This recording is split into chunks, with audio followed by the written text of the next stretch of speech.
السلام عليكم ورحمة الله وبركاته. إن الحمد لله نحمده ونستعينه من يهده الله فلا مضل له ومن يضلل فلا هادي له. أشهد أن لا إله إلا الله وأشهد أن محمدا عبده ورسوله أما بعد. புகழ் அனைத்தும் நம்மை படைத்து பரிபாலிக்கிற இறைவனுக்கே உண்டாவதாக. அன்பிற்குரிய அல்லாஹுவின் நல்லடியார்களே, தாய்மார்களே, சகோதர சகோதரிகளே, அல்லாஹுவின் அருளால் இறைவனுடைய அருள் வளம் இறங்கக்கூடிய ரமலான் மாதத்திலே பகல் பொழுதில் அல்லாஹுவிற்காக நோன்பு நோற்றவர்களாகவும் இரவு நேரத்தில் நம்மாலான இயன்ற வணக்க வழிபாடுகளை நிறைவேற்றிவிட்டும் இறைவனது மார்க்கத்தை அதன் தூய வடிவிலே அறிந்து கொள்ள வேண்டும் என்கிற நல்ல நோக்கத்திலே இங்கே நாம் குழுமியிருக்கிறோம். இங்கே குழுமி இருக்கிற நம் அனைவர்கள் மீதும் அல்லாஹுவின் அருளும் அன்பும் இறுதி வரை உண்டாவதாக என்று பிரார்த்தனை செய்து, இன்றைய தினத்திலிருந்து ஒரு 5 நாட்களாக தொடர்ச்சியாக இறைவனுடைய மன்னிப்பை பெறக்கூடியவர்கள், இன்னும் இறைவனிடத்தில் மகத்தான கூலியை பெறக்கூடியவர்கள் யார் என்கிற தலைப்பின் கீழ் சில தகவல்களை நாம் அறிந்து கொள்ள இருக்கிறோம். பொதுவாக ஒவ்வொரு நாளும் நம்முடைய அந்த பயான் இங்கே நடத்தப்படும் பொழுது அதுல சில கேள்விகள் எல்லாம் பயான் முடிஞ்ச பிறகு கேட்போம். அந்த அடிப்படையில் இன்றைய தினமும் நம்முடைய உரைகளில் இருந்து கேள்விகள் இருக்கும். அந்த கேள்வி கொஞ்சம் வித்தியாசமாக, முதல் கேள்வி இந்த ஆண்கள் பகுதியில் இருக்கக்கூடிய சிறுவர்கள் அதற்கு பதில் சொல்லணும். இரண்டாவது கேள்வி பெண்கள் பகுதியில் இருக்கக்கூடிய சிறுமிகள் பதில் சொல்லணும். திரும்ப அடுத்த இதர கேள்விகள் எல்லாம் அடுத்தவங்க பெரியவங்க என்று மற்றவங்க செஞ்சுக்கிடலாம், பதில் சொல்லிக்கிடலாம். எனவே சின்ன பிள்ளைங்களாக இருக்கக்கூடியவங்களும் கொஞ்சம் கூடுதலாக இங்க பயான்ல என்ன சொல்றோமோ அதை கொஞ்சம் கவனிச்சுக்கிடுது. அன்பிற்குரிய அல்லாஹுவின் நல்லடியார்களே, இன்றைக்கு முஸ்லிம்களாக இருக்கக்கூடிய நாம் நம்முடைய வாழ்க்கையிலே நம்மாலான இயன்ற எத்தனையோ பல நல்ல காரியங்களை செய்கிறோம். நாம் இப்படி ஒவ்வொரு நல்ல காரியங்களும் செய்வது எதற்காக? ஒவ்வொரு நாளும் தொழுகக்கூடிய ஐவேளை தொழுகைகளாக இருக்கட்டும், இந்த ரமலான் மாதத்துல 1 மாத காலம் வைக்கக்கூடிய நோன்பாக இருக்கட்டும், இன்னும் இஸ்லாத்துல சொல்லப்பட்டிருக்கிற அனைத்து சட்ட திட்டங்கள்ல நம்மாலான இயன்ற அளவிற்கு எவ்வளவு காரியங்களை செய்கிறோமோ அனைத்திற்கும் முக்கிய காரணம், இந்த உலகத்துல நாம எதையும் எதிர்பார்த்து செய்யவே கிடையாது. நாம செய்யக்கூடிய அத்துணை செயல்களுக்கும் மறுமை நாள்ல அல்லாஹ்விடத்துல நாம கூலியை எதிர்பார்க்கிறோம். நாம தொழுகக்கூடிய அந்த தொழுத நன்மைகள், நாம நோன்பு வச்ச அந்த நோன்பினுடைய நன்மைகள், இன்ன பிற குர்ஆன் ஓதுனது, திக்ர் செய்யறது, இந்த மாதிரி நாம செய்யக்கூடிய அந்த ஒவ்வொரு நல்லறங்களுக்கும் மறுமை நாள் அல்லாஹ் நமக்கு நிறைய கூலியை தரணும் என்கிற ஒரு எதிர்பார்ப்புல தான் இன்றைக்கு நாம பல்வேறு நல்லறங்களை செய்து கொண்டிருக்கிறோம். அப்ப நம்முடைய நோக்கம் மறுமை நாளில் கூலி பெற வேண்டும் என்று இருந்தால் அல்லாஹ் தஆலா குர்ஆன்ல சில செயல்களை குறிப்பிட்டு, இந்த செயல்கள் யாரிடத்துல இருக்குதோ நான் அவர்களுக்கு மகத்தான கூலியை தருகிறேன் என்று அல்லாஹ் சொன்னாள்.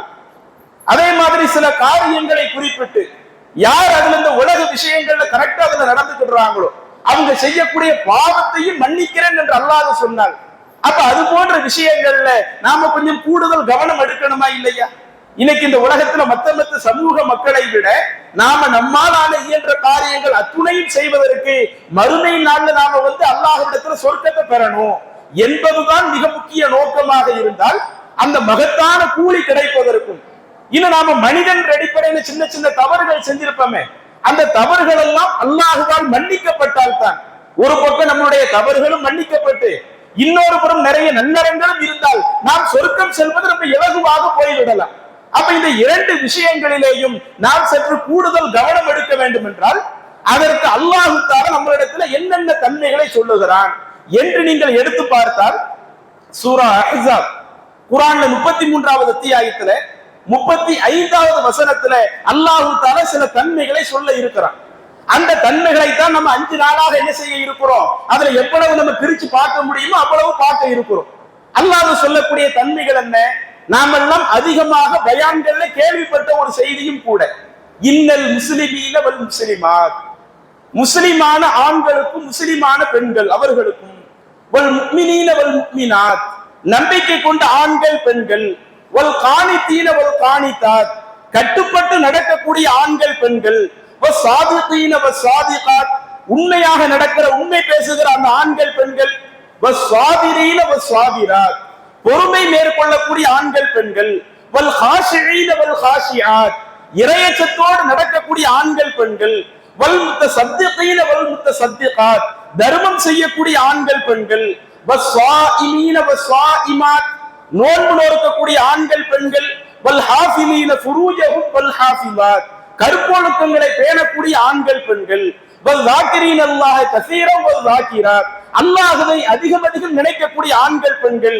இப்படி அல்லாஹ் தஆலா சில தன்மைகளை சொல்லிவிட்டு அந்த வசனத்தை முடிக்கும் போது சொல்லுகிறான், அஅத்தல்லாஹு லஹும் மக்ஃபிரத்து வ அஜ்ரன் அதீமா. அல்லாஹ் தஆலா அத்தகைய சாரார்களுக்கு அல்லாஹ் தஆலா மகத்தான கூலியை தயார்படுத்தி வைத்திருக்கிறான். அதே போல அவர்களுக்கு மன்னிப்பையும் அல்லாஹ் தஆலா தயார்படுத்தி இருக்கிறான். நமக்கு கூலி தருவதாக யாரு சொல்லுகிறார்? எவ்வளவோ பல நல்ல காரியத்தை செய்யறது அல்லாஹ்ட்ட கூலி எதிர்பார்த்துதான் நம்ம செய்யறோம். அப்ப அல்லாஹ்வே நமக்கு சொல்றான், உங்களுக்கு மகத்தான கூலி வேண்டுமா, நீங்கள் செய்கிற அந்த தவறுகளுக்கான மன்னிப்பு வேண்டுமா, அதுவெல்லாம் உங்களுக்கு கிடைக்க வேண்டும் என்றால் மேலே சொன்ன தன்மைகளில் ஆண்களும் சரியாக நடந்து கொள்ளுங்கள், பெண்களும் சரியாக நடந்து கொள்ளுங்கள். இந்த விஷயங்கள்ல யார் சரியா நடக்கிறாங்களோ அவர்களுக்கு இது போன்ற அந்த இரண்டு தன்மையையும் அல்லாஹ் தஆலா தயார்படுத்தி இருக்கிறான் என்று அல்லாஹ் தன்னுடைய திருமறையில் சொல்லி காட்டுகிறான். அப்ப இதுல நமக்கு அந்த மகத்தான கூலியை நாம பெறணும்னு சொன்னா இது போன்ற அந்த விஷயங்கள்ல கொஞ்சம் கூடுதல் கவனம் எடுக்கணும். அதுல அந்த முதலாவது தன்மையை எடுத்துக்கொள்ளுங்கள், முஸ்லிமான ஆண்கள் பெண்கள். அதே போல இறை நம்பிக்கை கொண்ட முஃமினான ஆண்கள் பெண்கள். அப்படின்னா என்ன? சில நேரங்களில் நாம எவ்வளவோ பல தகவலை கேள்விப்பட்டிருப்போம். முஸ்லிமும் முஃமினும் ரெண்டையுமே ஒரே மாதிரியே கேள்விப்பட்டிருப்போம். முஸ்லிம் தான் முஃமினு, முஃமின் தான் முஸ்லிமு. இந்த ரெண்டுக்கு மத்தியில என்ன வித்தியாசம் இருக்குது? எதுக்கு ரெண்டுக்கு மத்தியில் எந்த ஒரு வித்தியாசமும் இல்லையே என்று இன்றைக்கு நம்மளே பல நபர்கள் நினைத்துக் கொண்டிருக்கிறோம். குர்ஆன்ல எடுத்து பார்த்தால் பல இடங்கள் அல்லாஹ் அப்படியும் பயன்படுத்துகிறான். முஸ்லிம் என்று சொல்லக்கூடிய இடத்துல இறை நம்பிக்கை கொண்டவர்களையும் அல்லாஹ் தஆலா நாடுகிறார். அதே போல இறை நம்பிக்கை கொண்டவர்கள் என்று சொல்லக்கூடிய இடத்துல முஸ்லிம்கள் என்பதையும் அல்லாஹ் நாடுகிறார். அந்த இரண்டிற்கு மத்தியில சின்ன வித்தியாசங்களும் இருக்கத்தான் செய்கிறது. அப்ப அந்த வித்தியாசத்தை நாம் புரிந்து கொண்டோமேயானால் அந்த இரண்டு தன்மைகளிலேயும் நாம் நம்முடைய வாழ்க்கையை சரியாக அமைத்துக் கொள்ளலாம். அப்ப அந்த முஸ்லிம்களுக்கும் அல்லாஹ்விற்கு கட்டுப்பட்டு நடப்பவர்கள் என்பதற்கும் அல்லாஹ்வை நம்பிக்கை கொண்டு நடப்பவர்கள் என்பதற்கும் என்ன வித்தியாசம் இருக்குது? அதை அல்லாஹ்வை தன்னுடைய திருமறையில அந்த வித்தியாசத்தை உணர்த்துகிறார். நீங்கள் குர்ஆன்ல பார்க்கலாம், சூரா அல்-ஹுஜராத் அதுல 14, 15 அந்த ரெண்டு வசனங்களை எடுத்து பாருங்கள். நபிகள் நாயகம் ஸல்லல்லாஹு அலைஹி வஸல்லம் அவங்களுடைய காலத்துல உள்ள கிராமவாசிகளை பற்றி அல்லாஹ் தஆலா பேசுகிறார். அந்த கிராமவாசிகள் என்ன சொன்னார்களாம்? காலத்தில் அஅராபு ஆமன்னா. அந்த கிராமவாசிகள் சொல்லுகிறார்கள், நாங்கள் எல்லாம் அல்லாஹ்வை நம்பிக்கை கொண்டோம் என்று சொல்லுகிறார்கள். அல்லாஹ் தஆலா அந்த ஈமானை இஸ்லாத்தை வித்தியாசப்படுத்தி சொல்றான். இந்த உலகத்துல வாழக்கூடிய நபருக்கு இஸ்லாமும் தேவை. அந்த இஸ்லாமும் நம்ம பாவத்தை மன்னிக்கும், நமக்கு நிறைய நன்மையை பெற்று தரும். ஈமானும் தேவை. அந்த ஈமானும் நம்மளுடைய பாவங்கள் மன்னிக்கப்படுவதற்கு காரணமா இருக்கும். நாம இறைவனிடத்துல உயர்ந்த அந்தஸ்துகளை பெறுவதற்கும் அது ஒரு வாய்ப்பாக இருக்கும். அப்ப அந்த அன்றைய காலத்துல உள்ள கிராமவாசிகள் என்ன சொல்றாங்களா? நாங்கள் எல்லாம் நம்பிக்கை கொண்டோம் என்று நபி அவங்க கூறுறாங்க அப்படின்னு நல்லா சொல்லிட்டு, குல் நபியே நீங்கள் சொல்லுங்கள், லம் துமினு, நீங்கள் எல்லாம் நம்பிக்கை கொள்ளவில்லை. அந்த மக்கள் என்ன சொல்றாங்க? நாங்களும் ஈமான் கொண்ட ஆட்கள் தான், நாங்களும் இறைவனை நம்பிக்கை கொண்ட மக்கள் தான் என்று அந்த கிராமவாசிகள் சொல்றப்ப அல்லாஹ் தஆலா நபியை விட்டு சொல்றான், உங்களிடத்துல இறை நம்பிக்கை இல்ல, நீங்கள் ஈமான் கொண்ட நபர்களாக இல்ல, வலாக்கின் கூலு அஸ்லம்னா, நீங்க ஈமான் கொண்டவர்கள் என்று சொல்றதுக்கு பதிலா நாங்கெல்லாம் முஸ்லிம்களா இருக்கிறோம்னு சொல்லுங்க. ஏன்னா முஸ்லிமாக இருப்பது என்பது அது ஒரு கான்செப்ட், இறை நம்பிக்கை கொண்டவராக இருப்பது அது ஒரு கான்செப்ட். நீங்க முஸ்லிமாக இருக்கிறேன் என்று சொல்லிக் கொள்ளுங்கள், ஆனால் உங்களிடத்தில் அந்த ஈமான் இல்ல. இன்னும் எந்த அளவுக்கு அல்லாஹ் சொல்லுகிறான்? அதிலே தொடர்ச்சியாக வலம்மா யதுகுலில் ஈமானு ஃபீ குலூபிக்கும், உங்களுடைய உள்ளங்களில் இறை நம்பிக்கை நுழையவே இல்லை. ஒரு ஆள் முஸ்லிமா வாழ்ந்துட்டு போயிடலாம், ஆனா ஈமானோடு வாழ்வது என்பது ரெண்டுக்கு வித்தியாசம் இருக்குது. நீங்க முஸ்லிமா தான் இருக்கிறீங்களே ஒழிய உங்க உள்ளத்துல என்ன செய்யல? இறை நம்பிக்கை முழுமையாக அது நுழையவே இல்லை. இன் துதிஉல்லாஹ வ ரசூலா, நீங்கள் அல்லாஹ்விற்கும் அவன் தூதருக்கும் கட்டுப்பட்டு நீங்க நடந்தீங்கன்னா அப்ப அல்லாஹ் என்ன செய்ய மாட்டலா எலித்துக்கும் மின் அஅமாலிக்கும் ஷைஆ உங்களுடைய அமல்களில் இருந்து அல்லாஹ் தஆலா எந்த ஒன்றையும் வீணாக்கிற மாட்டான். நீங்க செய்யக்கூடிய அந்த காரியங்களுக்கான அந்த நன்மைகளை அல்லாஹ் தஆலா உங்களுக்கு வழங்கி விடுவான். இன்னல்லாஹு கஃபூருர் ரஹீம் அல்லாஹ் தஆலா மன்னிக்கக்கூடியவனாக கருணை மிக்கவனாக இருக்கிறான் என்று அல்லாஹ் சொல்லி காட்டுறான். அப்ப இந்த வசனம் நமக்கு சொல்லக்கூடிய கருத்து என்ன? இன்றைக்கும் முஸ்லிம்களில் சில நபர்கள் இருப்பார்கள், லா இலாஹ இல்லல்லாஹ் என்று வாயளவிலே சொல்லி விடுவார்கள், முஹம்மது ரசூலுல்லாஹ் அதையும் வாயளவிலே சொல்லி விடுவார்கள். அதனுடைய அர்த்தம் என்ன? அதை கேட்டாலும் சொல்லிடுவாங்க. லா இலாஹ இல்லல்லாஹ் வணங்கப்படுவதற்கு தகுதியானவன் அல்லாஹ் ஒருத்தன் தான் இருக்கிறான், அந்த அல்லாஹ்வை தவிர்த்து எந்த இறைவனும் இல்லை, வாயளவுல கரெக்டா சொல்லி விடுவார்கள். முஹம்மது ரசூலுல்லாஹ்னா என்ன சொல்லுவாங்க? பின்பற்றப்படுவதற்கு தகுதியானவங்க முகமது நபி மட்டும்தான், அந்த முகமது நபியுடைய இடத்துல வேற யாரும் கிடையாது என்று இதை வாயளவில் சொல்லுவார்கள். ஆனா அவங்களுடைய வாழ்க்கையை எடுத்து பாருங்க, லா இலாஹ இல்லல்லாஹ்னு சொல்லிட்டு ஒரு பக்கம் தர்காவுல போய் கையேந்தி கொண்டிருப்பார்கள். நம்ம ஊர்ல உள்ள தர்கா இருக்குது இல்ல, அங்க ஏதாவது ஒரு நிகழ்ச்சி வந்துருச்சுன்னு சொன்னா, ஒரு கந்தூரி வந்துருச்சுன்னு சொன்னா அந்த கந்தூரியில் போய் கலந்து கொள்ளக்கூடியவர்களாக இருப்பார்கள். அதுல அந்த கொடிமர ஊர்வலம் எடுத்துட்டு போவாங்கல்ல, அந்த ஊர்வலத்துல ஒரு ஆளாக அவங்க போய் நின்றுகிட்டு இருப்பாங்க. அப்ப நம்மள்ட்ட என்ன ஈமான் இருக்குது? லா இலாஹ இல்லல்லாஹ் நாம நம்பிக்கை கொள்றோம், அல்லாஹ்வை தவிர்த்து எந்த ஒரு இறைவனும் இல்லை, நமக்கு தகுதியானவன் அல்லாஹ் ஒருவன் தான், அவரை தவிர்த்து வணங்கப்படுவதற்குரிய ஆள் யாரும் இல்லை என்று வாயளவிலே சொல்லிவிட்டு எவ்வளவோ பல இணை வைக்கக்கூடிய காரியத்தில் ஈடுபடக்கூடியவர்களாக இருக்கிறாங்களே. அப்ப இஸ்லாம் அதை வேறுபடுத்துகிறது.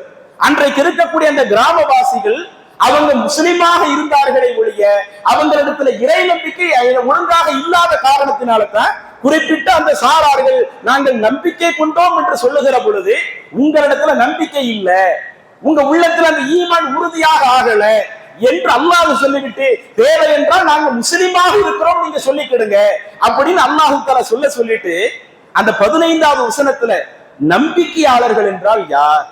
முஸ்லிமா இருக்கிறதுக்கு எது போதும்? லா இலாஹ இல்லல்லாஹ் முஹம்மது ரசூலுல்லாஹ் என்கிற அந்த கொள்கையை நான் ஏற்று இருக்கிறேன் என்று சொல்லிவிட்டால் அவன் முஸ்லிமாக இருப்பதற்கு போதும். அவனிடத்துல இறை நம்பிக்கையும் ஒழுங்காக இருக்க வேண்டும் என்று சொன்னால் அதில் அல்லாஹ் தஆலா அந்த 15வது வசனத்திலே சொல்லுகிறான், இன்னமல் முஃமினூன அல்லதீன ஆமனு பில்லாஹி வ ரசூலிஹி. உண்மையான அந்த இறை நம்பிக்கையாளர்கள் யார்? அல்லாஹ்வை நம்ப வேண்டிய விதத்தில் நம்புவார்கள். வெறுமனே ஒரு இறைவன் இருக்கிறான்னு சொல்றது மட்டும் இல்லை, அந்த இறைவனுக்குரிய தன்மைகளை புரிந்து இறைவனுக்குரிய இலக்கணங்களை புரிந்து. ஏன்னா இன்னைக்கு இந்து மதத்திலே எடுத்து பாருங்களேன், இந்து மதம் என்பது பல தெய்வ நம்பிக்கை கொண்ட ஒரு மதமாகத்தானே இருக்குது. அதிலேயே இன்றைக்கு என்ன கொள்கையில் இருக்கக்கூடியவர்கள் எல்லாம் இருக்கிறாங்க. ஒப்புனியப்பன் கோவில் என்று சொல்லி தமிழ்நாட்டிலேயே ஒரு கோவில் இருக்கிறது, இறைவனுக்கு எந்த ஒப்பும் கிடையாது என்கிற ஒரு கருத்தை சொல்லக்கூடிய விதத்துல அவங்களிலேயும் ஒரு சாரார் இருப்பாங்க. ஆனா அவங்களிடத்துல அந்த இறை நம்பிக்கை ஒழுங்கா இருக்குமா? அந்த இறைவனுடைய இலக்கணத்தை அவங்க முறையா அறிந்திருப்பாங்களா? அந்த இறைவனுடைய இலக்கணத்தை முறையாக அறிந்து அந்த கடவுளை ஏற்று இருப்பார்களா? இன்னும் சொல்ல போனால் தமிழ் புத்தகத்துல நிறைய சொல்லி இருப்பார்கள், ஒன்றே குலம் ஒருவனே தேவன். இந்த விஷயத்தை பாட புத்தகத்துல கூட எல்லா பிள்ளைகளுக்கும் சொல்லி கொடுப்பார்கள். அதுல ஒன்றே குலம்னா என்ன? நாம எல்லாருமே ஒரு கோத்திரத்திலிருந்து வந்தவங்க தான். ஒருவனே தேவன் என்று சொன்னா என்ன இருக்கும்? நம்மை படைத்த இறைவன் எல்லாம் ஒருவன் தான். அதுவெல்லாம் வெறுமனே ஒரு இறைவன் என்பது வார்த்தையில் இருக்குமே ஒழிய அந்த இறைவனுடைய இலக்கணம் என்ன? இறைவனுக்கு இணை இருக்குதா? இறைவனுக்கு துணை இருக்குதா? இறைவனுக்கு மனைவி இருக்கிறாங்களா? இறைவனுக்கு பிள்ளைகள் இருக்கிறாங்களா? இறைவனுடைய ஆற்றல் எப்படிப்பட்டது? அந்த இறைவனுடைய ஆற்றல்கள் ஏதாவது கொஞ்சமாவது இந்த மனிதர்களுக்கோ இன்ன பிற பொருட்களுக்கோ அல்லாஹ்வுடைய ஆற்றல் இருக்கிறதா? அப்படி இருக்கு நம்ம நம்பலாமா என்கிற அது போன்ற விஷயங்கள்ல மற்றவர்கள் எல்லாம் அதுல முறையான நம்பிக்கையற்று போய் இருப்பார்கள். இன்னைக்கு அதே நிலை இன்றைக்கு முஸ்லிம்களிலேயும் சில ஆட்கள்கிட்ட இருக்குது.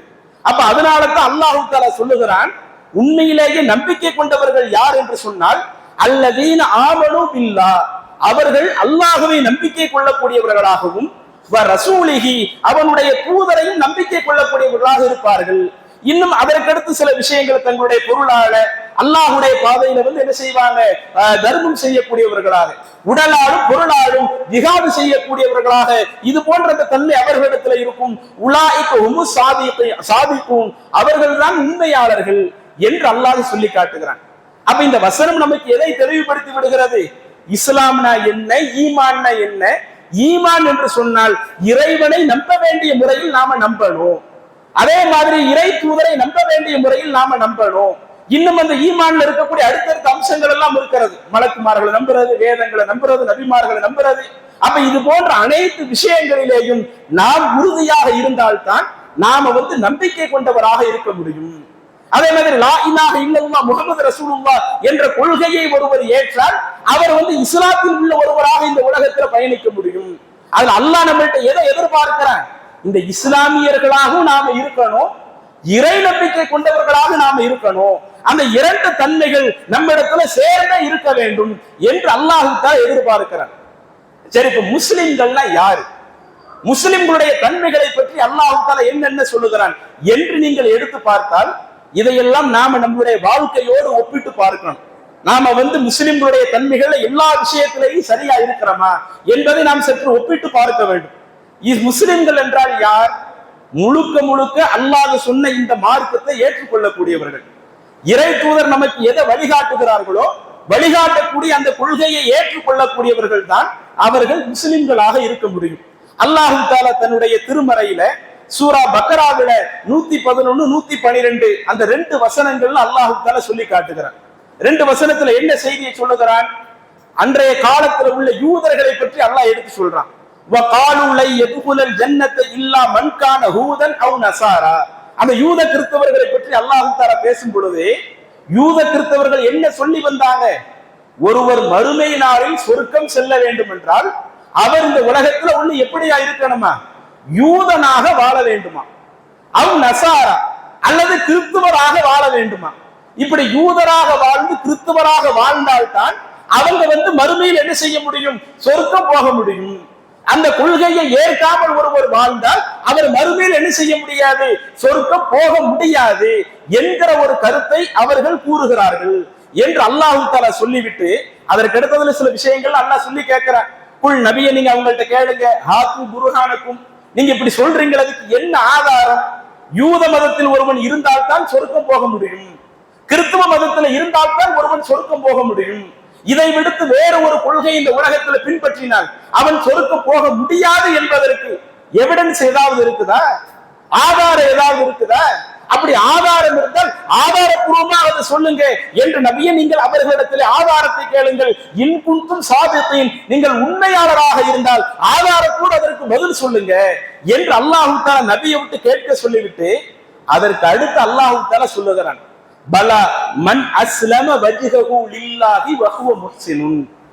யார் முழுக்க முழுக்க அஸ்லம வஜ்ஹஹு லில்லாஹ், இறைவனுக்காகவே தனது முகத்தை அடிபணிய செய்து, இறைவனுக்காகவே அடிபணிய செய்து என்றால் என்ன அர்த்தம்?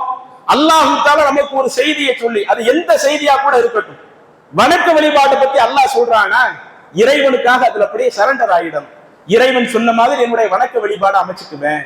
கொடுக்கல் வாங்கலை பத்தி அல்லாஹ் சொல்றானா, இறைவனுக்காக அந்த கொடுக்கல் வாங்கல நான் கட்டுப்பட்டு நடந்துருவேன். உறவுகள் விஷயத்தில் அல்லாஹ் தஆலா எனக்கு சில கட்டளை இடுகிறானா, அதுல இறைவன் சொன்ன மாதிரி நான் கட்டுப்பட்டு விடுவேன்.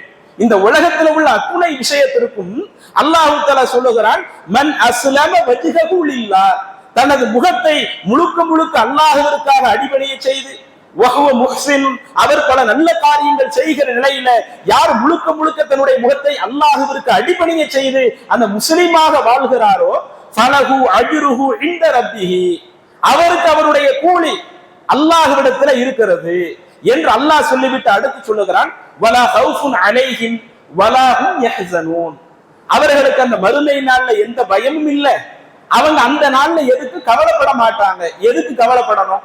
முழுக்க முழுக்க இந்த உலக வாழ்க்கையில் அல்லாஹ் சொன்ன அந்த விதிப்படி இது எதை இப்படி செய்யுங்க, இது உங்களுக்கு ஹலாலு, இது உங்களுக்கு ஹராமு என்று அல்லாஹ் தஆலா நமக்கு வழிகாட்டி இருக்கிறப்ப அந்த ஹலால் ஹராமின் அடிப்படையில நம்ம வாழ்க்கையை கொண்டு போயிட்டோம்னு வைங்க, அப்ப எதுக்கு நாம மறுமை நாள்ல பயப்பட வேணும்? மறுமை நாள்ல நம்ம கவலை கொள்ள வேண்டிய என்ன தேவை இருக்குது? அதனாலதான் அல்லாஹ் சொல்லுகிறான், யார் நல்லறம் செய்கிற நிலையில் முழுக்க முழுக்க தனது முகத்தை அல்லாஹ்விற்காகவே அடிபணிய செய்து இந்த வாழ்க்கையை கொண்டு செல்லுகிறாரோ அவருக்கு அன்றைய தினம் எந்த கவலையும் இல்லை, எதற்கும் பயப்பட மாட்டார்கள். அப்ப இதுல முஸ்லிம்களுடைய ஒரு இலக்கணமாக அல்லாஹ் சொல்வது என்ன? இறைவன் சொன்ன அடிப்படையில என்னுடைய அனைத்து வாழ்க்கையை அமைச்சுக்குவேன் என்கிற இந்த தன்மை நம்மிடத்திலே வந்துவிட்டால் அல்லாஹ் சொல்லக்கூடிய இன்னல் முஸ்லிமீன வல் முஸ்லிமாத், இறைவனுக்கு அந்த கட்டுப்பட்டு நடக்கிற ஆண்கள் பெண்கள் நல்லா சொன்னானே, அந்த ஒரு தன்மையை நம்முடைய வாழ்க்கையில முறையாக கடைபிடித்த ஒரு நபர்களாக நாம இருக்க முடியும். அதே மாதிரி இன்னும் இந்த உலகத்துல ஒரு உண்மையான முஸ்லிமாக இருக்க வேண்டும் என்றால் அவங்கள்ட்ட இருக்க வேண்டிய அடுத்தடுத்த பண்புகள் என்ன? குர்ஆன்ல நிறைய இருக்குது. அதுல நம்ம இடத்துல இருக்கக்கூடிய சில அந்த மைனஸாக இருக்கிற விஷயத்தை இதுல மேற்கோள் காட்டுறேன்.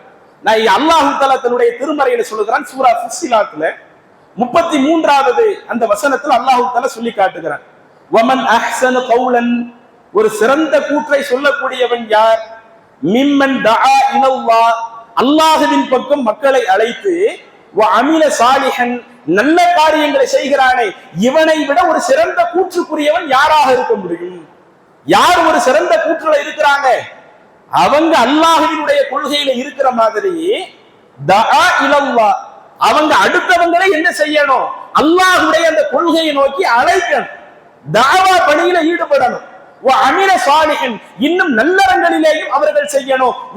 இன்னனி மினல் முஸ்லிமீன், இன்னும் நான் முஸ்லிம்களில் ஒருவனாக இருக்கிறேன் என்று சொல்லுகிறானே, இவனை விட ஒரு அழகிய கூற்றிற்குரியவன் யார் இருக்க முடியும் என்று அல்லாஹு தஆலா நம்மளுக்கு குர்ஆன்ல ஒரு கேள்வியாவே கேட்கிறான். அப்ப இதுல அந்த தாவா பணி அல்லாஹு தஆலா முக்கியமான ஒரு செய்தியா சொல்றானே, இன்றைக்கு இந்த அழைப்பு பணி நம்ம இடத்துல எப்படி இருக்கிறது கொஞ்சம் யோசிச்சு பாருங்க. நாம நமக்கு தெரிந்த விஷயங்களை எல்லாம் இன்றைக்கு நம்முடைய குடும்பத்திற்கு முதல்ல முறையா சேர்த்து இருக்கிறோமா? நம்முடைய மனைவிமார்களுக்கு, நம்முடைய பிள்ளைகளுக்கு, நம்முடைய பெற்றோர்களுக்கு, நம்முடைய உற்றார் உறவினர்களுக்கு அந்த தாவா பணியை முறையா கொண்டு போய் சேர்த்து இருக்கிறோமா? தாவா பணியில இன்னைக்கு எவ்வளவோ அலட்சியம் காட்டக்கூடியவரா இருக்கிறோம். எந்த அளவுக்குன்னா, நாம நிறைய விஷயத்தை தெரியும். இது போன்ற பயான் நிகழ்ச்சி வர்றப்ப மத்தவங்க அந்த நிகழ்ச்சியில உட்கார்றாங்களோ இல்லையோ, சரி நாம மார்க்கத்தை உட்கார்ந்து கேட்டுக்குவோமே, நாம அப்பனாத்தான் நம்ம மார்க்க அடிப்படையில் நடக்க முடியும் என்பதற்காக நாம மார்க்கத்தை கற்கிறதுக்கு எவ்வளவு முயற்சி எடுக்கிறோம். ஆனா கற்ற அந்த செய்தியை தன்னுடைய குடும்பத்துல சேர்க்கிறதுக்கு, தன்னுடைய அக்கம் பக்கத்துல சேர்க்கிறதுக்கு, தன்னுடைய தெருமக்களுக்கு சேர்க்கிறதுக்கு, நம்ம இருக்கக்கூடிய முஹல்லாவுல சேர்க்கிறதுக்கு எவ்வளவோ பல விஷயங்களை நம்ம பார்ப்போம். மார்க்கத்துக்கு மாற்றமா இருக்குன்னு தெரிஞ்சும் அடுத்தவங்க எப்படி எங்கிட்டு போறாங்க, அது அவங்களுக்கும் அல்லாஹ்வுக்குள்ள ஒரு விஷயம். நம்ம எதுக்கு அவங்கள்ட்ட போய் மார்க்கத்தை சொல்லிக்கிட்டு, அவங்களை எதுக்கு நாம் அல்லாஹ்வுடைய கொள்கையை நோக்கி அழைச்சிட்டு வந்துகிட்டு என்ற இந்த ஒரு தன்மை இன்றைக்கு நம்முடைய முஸ்லிம்களுக்கு இருக்கிறதா இல்லையா? ஏகத்துவ கொள்கை ஏற்றுக்கொண்ட ஆண்களிடத்திலேயும் பெண்களிடத்திலேயும் தாவா பணியில ஒரு மந்தனை காட்டுகிற ஒரு தன்மை இருக்குதா இல்லையா? இது அல்லாஹ் தஆலா முஸ்லிம்களுடைய ஒரு அடையாளமா சொல்லல. முஸ்லிம்களுடைய ஒரு அடையாளமாக அல்லாஹ் தஆலா குர்ஆன்ல நமக்கு கற்றுத் தருவது இந்த தாவா பணியையும் முறையாக எடுத்துரைக்கக்கூடியவர்களாக இருக்கணும். இன்னும் குர்ஆன்ல சூரா யூனுஸ்ல 71, 72 அந்த 2 வசனங்களை எடுத்து பாருங்கள். அல்லாஹ் தஆலா நூஹ் நபியினுடைய செய்தியை பற்றி அங்க எடுத்து சொல்றான். வத்துலு அலைஹிம் நபஅ நூஹ், அந்த நூஹினுடைய அந்த சம்பவத்தை நபியே நீங்கள் அவர்களுக்கு எடுத்து சொல்லுங்கள், அவங்களுக்கு ஓதி காட்டுங்க அப்படின்னு அல்லாஹ் சொல்லிட்டு அந்த நூஹ் நபியினுடைய ஒரு செய்தியை அல்லாஹ் தஆலா சொல்லுகிறான். இது காலலி கௌமிஹி, அந்த நூஹ் நபி தன்னுடைய சமுதாய மக்களை பார்த்து சொன்னார்கள், யா கௌமி, என்னுடைய சமுதாயமே என்று சொல்லி என்ன செய்யறாங்க, எடுத்து ஒரு பெரிய ஒரு தாவா பணியை ஆரம்பிக்கிறாங்க. அந்த தாவா பணியை ஃபுல்லா ஆரம்பிச்சுட்டு கடைசியில அதுல அந்த 72வது வசனத்துல நீங்க பார்க்கலாம், நான் சொல்லக்கூடிய அந்த செய்திகளை நீங்கள் ஏற்றுக்கொள்ளாமல் நீங்கள் அதை புறக்கணிக்கக்கூடிய நபர்களாக இருந்தால், நான் உங்கள்கிட்ட இந்த தாவா பணி செய்யறதுக்காக எந்த ஒரு கூலியை நான் எதிர்பார்க்கல. அல்லாஹ்வுடைய இந்த மார்க்கத்தை சொல்றதுக்கு இதுவரை உங்கள்ட்ட ஏதாவது காசு வாங்கினா, உங்கள்ட்ட ஏதாவது ஆதாயத்தை எதிர்பார்த்தன, நான் இந்த கூலியை உங்களிடத்துல நான் எந்த ஒரு கூலியும் கேட்கல. இன் அஜ்ரிய இல்லா அலல்லாஹ், என்னுடைய அந்த கூலி என்னை படைத்த இறைவனிடத்தில் தான் இருக்கிறது. நான் தாவா பணி செய்வதற்காக இதற்கான கூலியை நான் மறுமையில என்னுடைய இறைவனிடத்தில் பெற்றுக்கொள்வேன் என்று சொல்லிவிட்டு அடுத்து அந்த நூஹ் நபி கூடுதலாக சொல்லுகிறார்கள், வ உமிர்து அன் அகூன மினல் முஸ்லிமீன், நான் அல்லாஹ்விற்கு கட்டுப்பட்டவர்களில் ஒருவராக இருக்க வேண்டும் என்று அல்லாஹ்வால் கட்டளையிடப்பட்டிருக்கிறேன். இன்னைக்கு நான் இந்த விஷயம், இந்த கொள்கையில நான் இருக்கிறேனே, இந்த கொள்கையை நோக்கி உங்களை அழைக்கிறேனே, உங்கள்கிட்ட நான் எந்த ஆதாயத்தை எதிர்பார்க்கல. இது போன்ற விஷயங்கள் இறைவன் புறத்திலிருந்து எனக்கு கட்டளையிடப்பட்டு இருக்கிறது. நீங்களும் இந்த கொள்கையில கரெக்டா இருக்கணும், அடுத்த அந்த மக்களையும் இந்த கொள்கையை நோக்கி அழைக்கணும். அப்படிப்பட்ட ஒரு உண்மையான முஸ்லிம்களாக நீங்கள் இருக்க வேண்டும் என்று அல்லாஹ் தஆலா எனக்கு கட்டளை போட்டிருக்கிறான்.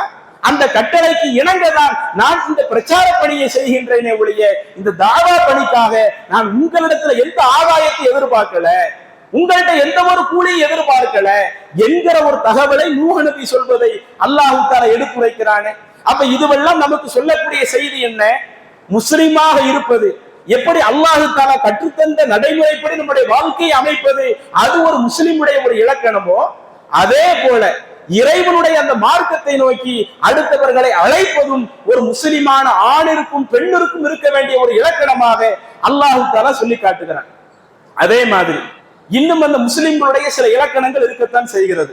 சஹீஹுல் புகாரியிலே பதிவு செய்யப்பட்ட ஒரு நபிமொழி, அப்துல்லாஹ் இப்னு அம்ர் என்று சொல்லக்கூடிய நபி தோழர் அவங்க இந்த செய்தியை சொல்லி காட்டுறாங்க. அல் முஸ்லிமு, ஒரு முஸ்லிம் யாரு என்று சொன்னால், மன் சலிமல் முஸ்லிமூன மின் லிசானிஹி வ யதிஹி, தன்னுடைய நாவாலும் தன்னுடைய கரத்தாலும் யார் அடுத்தவருக்கு தொல்லை அளிக்காமல் இருக்கிறார்களோ அவர்கள் தான் முஸ்லிமு. முஸ்லிம்னா அவங்களுடைய தன்மை எப்படி இருக்கணும்? நாவால் அடுத்தவங்களுக்கு தொல்லை அளிக்க கூடாது, கரத்தால் அடுத்தவங்களுக்கு தொல்லை அளிக்க கூடாது, அவர்கள் தான் முஸ்லிமாக இருப்பார்கள். அடுத்தவள் முஹாஜிர், ஹிஜ்ரத் செய்தவர் யார் என்று சொன்னால், மன் ஹஜரமா நஹல்லாஹு அன்ஹு, அல்லாஹ் தஆலா எதையெல்லாம் தடுக்கிறானோ அப்படி அல்லாஹ் தஆலா தடுக்கக்கூடிய அனைத்து விஷயங்களை விட்டு யார் விலகி இருக்கிறார்களோ இவர்கள் தான் உண்மையான முஹாஜிர் என்று. முஹாஜிர்னா யாரு, முஸ்லிம்னா யாரு என்கிற ஒரு தத்துவத்தை அல்லாஹ்வுடைய தூதர் சொல்லுகிறார்களே. அப்ப இதுல முஸ்லிமுடைய அளவுகோல் என்று சொன்னால், தன்னுடைய நாவாலும் தன்னுடைய கரத்தாலும் அடுத்தவர்களுக்கு தொல்லை அளிக்க கூடாது என்கிற ஒரு தன்மையை ரசூலுல்லாஹ் சொல்றாங்களே, இதுலயும் நாம் சரியாக இருக்கணும். இன்னைக்கு சில நபர்கள் எப்படி இருப்பாங்க, அவங்க அளவுல செய்ய வேண்டிய அத்துணை விஷயங்களிலேயும் வணக்க வழிபாடுகள் கரெக்டாக இருந்து கொள்வார்கள். ஆனா அடுத்தவங்களை பத்தி புறம் பேசுறது, அடுத்தவங்களை திட்டுறது, அடுத்தவங்களை தன்னுடைய நாவால தொல்லை அளிக்கிறது, தன்னுடைய செயல்பாடுகளால் அடுத்தவங்களை தொல்லை அளிக்கிறது, இது போன்ற தன்மை நம்மிடத்துல இருக்கிறது என்று சொன்னால், நாம் அந்த முஸ்லிம் என்கிற பட்டியல்ல நாம ஒழுங்காக இல்லை. இன்னும் நாம நம்மளுடைய வாழ்க்கையை சீர்படுத்த வேண்டி இருக்குது. அல்லாஹ் எதிர்பார்க்கக்கூடிய அந்த உண்மையான முஸ்லிமாக நாம் இருக்கிறதா இருந்தால் இதையெல்லாம் நாம நம்மளுடைய வாழ்க்கையில கடைபிடிக்க வேண்டும் என்பதை நாம புரிந்து கொள்ளணும். இறுதியாக சரி, இப்படி இந்த இஸ்லாம் சொல்லக்கூடிய இந்த காரியத்துல ஒருவர் கரெக்டா நடக்கிறாருன்னு வைங்க, அவங்களுக்கு அல்லாஹ் சொன்னான்ல, யார் அந்த மேல உள்ள தன்மைகள்ல கரெக்டா இருக்கிறாங்களோ அவங்களுக்கு அவங்களுடைய அல்லாஹ் தஆலா கூலியும் தருவான், அவங்க பாவத்தையும் மன்னிப்பதாக அல்லாஹ் சொல்றானே. நபிகள் நாயகம் ஸல்லல்லாஹு அலைஹி வஸல்லம் அவங்களுடைய அந்த கூற்றை எடுத்து பார்த்தால் அது அப்படியே நமக்கு மெய்ப்பிக்கக்கூடிய விதமாகவும் சில ஹதீஸ்களை பார்க்க முடிகிறது. சஹீஹ் முஸ்லிமிலே பதிவு செய்யப்பட்ட நபிமொழி, மிக நீண்ட நபிமொழி, விவரிப்பதற்கு நேரம் இல்லை. அம்ர் இப்னுல் ஆஸ் என்கிற நபி தோழர் மரண தருவாயில இருக்கிறார்கள். மரண தருவாயில இருக்கும் பொழுது கொஞ்சம் அதிக நேரம் உட்கார்ந்து அழுது கொண்டு இருக்கிறார்கள். அப்ப அவங்களை பார்ப்பதற்காக அடுத்தவங்க நிக்கிறாங்க, அவங்களுடைய மகன் நிக்கிறாங்க. அப்ப மகன் தன்னுடைய தந்தையை பார்த்து கேட்கிறாங்க, நீங்க எதுக்கு ரொம்ப அழுகணும்? நீங்க பல நல்ல காரியங்கள் செய்திருக்கிறீங்களே, மரணத்தை நினைத்து இங்கே எப்படி கடுமையா அழுதுகிட்டு இருக்கிறீங்க என்று அதற்குரிய செய்திகளை கேட்கிறப்ப, உங்களுக்கு அல்லாஹ்வுத்தாலா நிறைய நற்செய்திகளை எல்லாம் சொல்லி இருக்கிறாங்களே, அப்ப அவ்வளவு நற்செய்தி சொல்லப்பட்ட ஒரு தோழராக இருக்கிற நீங்க எதற்காக அழுகிறீங்க என்று கேட்கிறப்ப, திரும்ப அதற்கு அடுத்துதான் என்ன செய்யறாங்க, மிக நீண்ட செய்தி, என்னுடைய வாழ்க்கையிலேயே நான் 3 கட்டங்களை பார்த்திருக்கிறேன். முதலாவது கட்டம், இஸ்லாத்தை ஏற்காமல் எதிர்க்கக்கூடியவனாக நான் இருந்தேன். எந்த அளவுக்குன்னா அல்லாஹ்வுடைய தூதரை எப்படியாவது கொலை செய்து விட வேண்டும், தீர்த்து கட்டி விட வேண்டும் என்று நான் எண்ணினேன். ஒருவேளை அல்லாஹ் தஆலா என்னை அந்த நிலையிலேயே மரணிக்க செய்து விட்டால் நான் நரகவாசிகள்ல ஒரு ஆளா இருந்திருப்பேன். அல்லாஹ் தஆலா அந்த முதல் கட்டத்திலிருந்து என்னை காப்பாற்றி விட்டான். இரண்டாவது கட்டம், என்னுடைய உள்ளத்தில் இஸ்லாம் வந்து விட்டது. எந்த இஸ்லாத்தை நான் எதிர்த்தேனோ அந்த இஸ்லாம் என்னுடைய உள்ளத்தில் வந்து விட்டது. அந்த இஸ்லாம் என்னுடைய உள்ளத்தில் வந்துவிட்ட பிறகு நான் நபிகளாரிடத்திலே சென்றேன். நபிய ஸல்லல்லாஹு அலைஹி வஸல்லம், நான் ரசூலுல்லாஹி ஸல்லல்லாஹு அவங்கள்ட்ட போனேன். ஃபகுல்து உப்சுத் யமீனக, அல்லாஹ்வுடைய தூதர் உங்களுடைய வலக்கரத்தை நீட்டுங்கள் என்று சொன்னேன். ஃபஉபாயிக, நான் உங்களிடத்தில் இஸ்லாத்திற்கு வருவதாக உறுதிமொழி கொடுக்கிற பையத் செய்கிறேன் என்று அல்லாஹ்வின் தூதரிடத்திலே சொன்னேன். ஃபபஸத யமீனா, அல்லாஹ்வுடைய தூதர் தன்னுடைய வலது கரத்தை நீட்டி விட்டார்கள். அப்படி வலது கரத்தை நீட்டினாலும் எனக்கு பையத்து கொடுக்கிறதுக்கு ஒரு தயக்கம் வந்துருச்சு. இஸ்லாத்தை ஏற்றுதான் ரசூலுல்லாஹி ஸல்லல்லாஹு அலைஹி வஸல்லம் வர்றேன், ஆனா உறுதிமொழி கொடுக்கணும்னு வந்து ரசூலுல்லாஹி ஸல்லல்லாஹு அலைஹி வஸல்லம் கைநீட்ட சொன்னேன். அல்லாஹ்வுடைய தூதர் வலது கையை நீட்டிட்டாங்க. வலது கையை நீட்டின பிறகு எனக்கு பையத்து கொடுக்கிறதுக்கு ஒரு தயக்கம் வந்துட்டு, தயக்கம் வந்த உடனே அப்ப அல்லாஹ்வுடைய தூதர் கேட்டாங்க, மாலக யா அம்ரு, அம்ரே உங்களுடைய விஷயம் என்னாச்சு, ஏன் இந்த மாதிரி இருக்கிறீங்க என்று கேட்கிறப்ப அப்பதான் நான் சொன்ன, அல்லாஹ்வுடைய தூதரை அரத்து அன் அஷ்தரித, நான் உங்கள்கிட்ட ஒரு நிபந்தனை ஒண்ணு சொல்றதுக்கு நாடுறேன். எனக்கு இஸ்லாத்துக்கு வர்றது பிரச்சனை இல்லை, ஆனா நான் உங்கள்கிட்ட ஒரு நிபந்தனை ஒண்ணு விதிக்க நாடுறேன். அப்ப ரசூலுல்லாஹி கேட்கிறாங்க, நீங்க என்ன நிபந்தனை சொல்ல இருக்கிறீங்க, தாராளமா சொல்லுங்களேன்னு கேட்கிறப்ப அப்பதான் அவங்க சொல்றாங்க, நான் இந்த இஸ்லாத்திற்கு வந்து விட்டால் இதற்கு முன்னாடி நான் சில பாவங்களை செஞ்சிருப்பேனே, அந்த பாவங்கள் எனக்கு மன்னிக்கப்படணும். அப்படி மன்னிக்கப்படும் நீங்க எனக்கு வந்து சில உத்தரவாதம் கொடுக்குறீங்களா என்று கேட்கிறப்ப அப்ப அல்லாஹ்வுடைய தூதர் அவர்களை பார்த்து கேட்கிறாங்க, அமா அலிம்த அன்னல் இஸ்லாம் எஹதிமு மா கான கபில, இஸ்லாம் என்பது அவர் கடந்த காலத்தில் செய்த பாவங்களை அழித்து விடும் என்பது உங்களுக்கு தெரியாத? அன்னல் ஹிஜ்ரத் தஹதிமு மா கான கபில, ஒருவன் ஹிஜ்ரத் பயணத்தை மேற்கொள்கிறான் என்றால் அவன் அதற்கு முந்தைய செய்த அந்த பாவங்களை அதை அழித்து விடும் என்பது உங்களுக்கு தெரியாத? அன்னல் ஹஜ்ஜ எஹதிமு மா கான கபில, ஒருவன் ஹஜ் செய்கிறான் என்றால் அந்த ஹஜ் அவன் முன்னாடி செய்த பாவங்களை அழித்து விடும் என்பது உங்களுக்கு தெரியாதா என்று அல்லாஹ்வுடைய தூதர் சொன்ன பிறகு அதற்கடுத்து நான் ரொம்ப சந்தோஷப்பட்டேன். நான் ரசூலுல்லாஹி ஸல்லல்லாஹு அலைஹி வஸல்லம் இஸ்லாத்தை ஏற்க வேண்டும் என்று உறுதிமொழி கொடுத்தேன். ஆரம்பத்துல எந்த அளவிற்கு அல்லாஹ்வின் தூதரை வெறுத்தேனோ பின்னாடி அந்த நிலை எனக்கு அப்படியே டோட்டலாக மாறிவிட்டது. டோட்டலாக மாறி நான் ரசூலுல்லாஹி ஸல்லல்லாஹு அலைஹி வஸல்லம் அவர்களை அதிகம் நேசிக்கக்கூடியவராக இருந்தேன் என்று அந்த நபி தொலைத்து தன்னுடைய 2வது கட்டத்தை சொல்றாங்க. திரும்ப அப்ப கூட சொன்னாங்க, நான் இதே நிலையில் ஆரம்பத்திலே மரணிச்சிருந்தேன் எனக்கு அது ரொம்ப சந்தோஷமா இருந்திருக்கும். ஆனா அதுக்கு பிறகு அல்லாஹ் தஆலா எனக்கு வாழ்நாளை நீட்டித்து தந்து எனக்கு சில பொறுப்புகளை எல்லாம் அல்லாஹ் தந்தானே, அந்த பொறுப்புகள் விஷயத்துல என்னுடைய நிலை எப்படி இருக்கும்னு தெரியலையே என்று தன்னுடைய 3வது கட்டத்தை நினைத்து வருத்தப்படக்கூடிய அந்த செய்தியை சஹீஹ் முஸ்லிமிலும் மிக நீண்ட செய்தியாக இன்னும் அதற்கடுத்து சில தகவல்கள் வருகிறது. இப்போது நம்மளுடைய உரைக்கு இது போதுமானது. அப்ப இதுல அல்லாஹ்வுடைய தூதர் என்ன சொல்றாங்க, அல்லாஹ் தஆலா சொல்லுகிறானே, ஒருவன் உண்மையான முஸ்லிமாக இந்த உலகத்தில் வாழுகிறான் என்று சொன்னால் அது அவனுடைய பாவம் மன்னிக்கப்படுவதற்கு ஒரு காரணமாக இருக்கும், அவனுக்கு மகத்தான கூலி வழங்குவதற்கு இந்த தன்மைகள் ஒரு காரணமா இருக்கும்னு அல்லாஹ் தஆலா குர்ஆன்ல சொன்னானே, அதையே அப்படியே அல்லாஹ்வுடைய தூதர் மெய்ப்பிக்கக்கூடிய விதமாக இது போன்ற செய்திகள் சொல்றதை பார்க்கிறோம். அப்ப இந்த விஷயங்கள்ல நாம கரெக்டாக நடந்து கொண்டு இன்னைக்கு அந்த விஷயம் அதுல வந்து நிறைய தன்மைகள் இருந்தாலும் நம்ம பார்த்தது இஸ்லாம்னா என்ன, ஈமான்னா என்ன, முஸ்லிம்னா யாரு, முஃமின்னா யாரு, இந்த ஒரு வேறுபாட்டை பார்த்திருக்கிறோம். அடுத்தபடியாக முஸ்லிம் என்று சொன்னால் அல்லாஹ்வுடைய மார்க்கத்திற்கு கட்டுப்பட்டு நடக்கிறவங்க. அதே போல முஸ்லிம் என்று சொன்னால் தன்னுடைய நாவால தன்னுடைய கரத்தால அடுத்தவர்களுக்கு தொல்லை அளிக்காமல் இருக்கக்கூடியவங்க. முஸ்லிம் என்று சொன்னால் தான் அறிந்திருக்கக்கூடிய இந்த கொள்கையை நோக்கி அடுத்த மக்களை அழைக்கக்கூடியவர்களாக இருக்கக்கூடியவங்க. இந்த தன்மை ஆண்களிடத்திலையும் இருக்கணும், பெண்களிடத்திலையும் இந்த தன்மை இருக்கணும். அல்லாஹ் அதனாலதான் அந்த வசனத்தை சொல்லுகிற பொழுது மத்த எவ்வளவோ வசனங்கள் ஆண்களுக்கு மட்டும் கட்டளை இடுற மாதிரி இருக்கும், இந்த வசனத்துல மாத்திரம் ஆண்கள் பெண்கள் என்ற 2 சாராரையும் சேர்த்து அல்லாஹ் தஆலா கட்டளை இடுகிறான் என்றால் இது போன்ற தன்மைகள் நாம சரியாக நடந்து கொள்ள வேண்டும். இன்னும் அது அல்லாம அந்த முஃமின்கள்னா அவங்களுடைய சில தன்மைகளை பற்றி இன்னும் சில விஷயங்கள் இருக்கிறது. இன்னும் மற்ற தன்மைகளை நாளை தினம் அதற்கு அடுத்த தினங்கள்ல இருந்து நம்ம தொடர்ச்சியாக ஒரு 5 நாட்கள் வரைக்கும் தலைப்பை பார்க்கலாம் என கேட்டுக்கொண்டு எனது உரையை நிறைவு செய்து கொள்கிறேன். கேள்விக்குள்ள போலாமா?